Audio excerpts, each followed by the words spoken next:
climb out, and there's no phone, no lights, no motor cars. You're on Gilligan's Island, and it's not a 3-hour tour.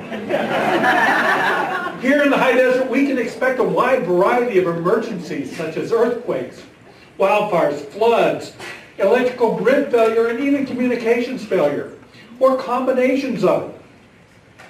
All this can occur when we're out there. So the first things we need to do is take care of ourselves, our family, and our pets. Don't forget them.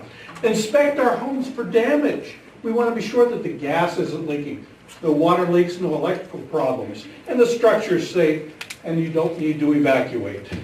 If you have to evacuate, you'll be notified by law enforcement and fire, making announcements through the emergency alert system and through amateur radio. Any combination of it. Local broadcast radio and television will let you know. How do we know? How about that irritating siren announcement that comes in right in the middle of our favorite song? Right? That's when it occurs. Have an emergency radio. These have hand cranks, they've got solar power, they have battery backups, all kinds of means for us to be able to maintain that communication. And it does provide us that information in case of a disaster. You can have a scanner. Limitations, limited frequencies, and it requires electrical power. You may also require an outside antenna. But you will get traffic from law enforcement and fire dispatch, as well as amateur radio communications. And that leads us to amateur radio.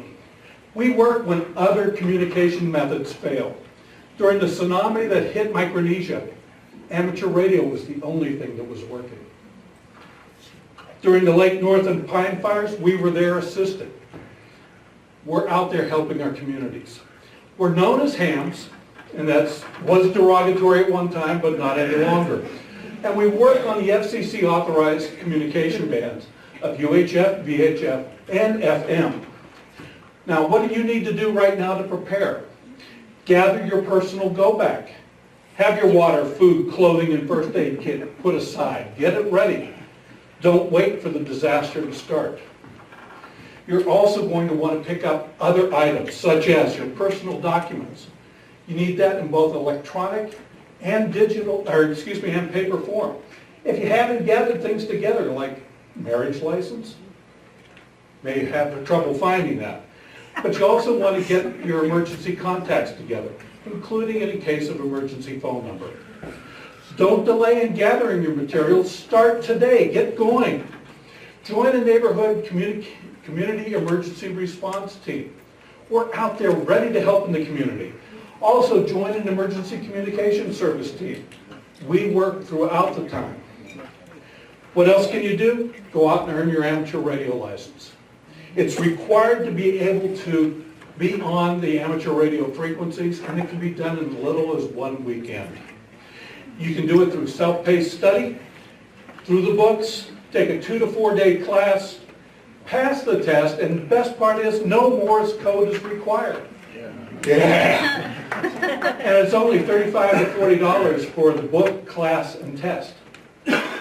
Then you need to get out and equip your radio go bag, and you need to have a small HD or handy-talkie radio, charged backup batteries, AA batteries and battery packs, portable antenna, coax jumpers, and connectors. You need to have these supplies. You also need to have a mini radio manual because our brains fade during emergencies. Have duct tape, zip ties, tools, flashlights, and again, contact lists. Because you've got to be sure that you have what you need. And who are you going to contact when it happens? You can get in touch with Desert Division ECS. You can get in with Apple Valley ECS. You can get on the Skywarn net and find out what's going on with the weather. A lot of good information.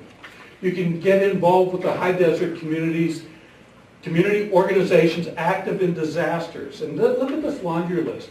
I'll bet you if you look around the room, you find most of these, at least one is something that you're involved in. When you do go to report it, you're going to report your condition, any injuries you may have sustained, any health issues that you may have.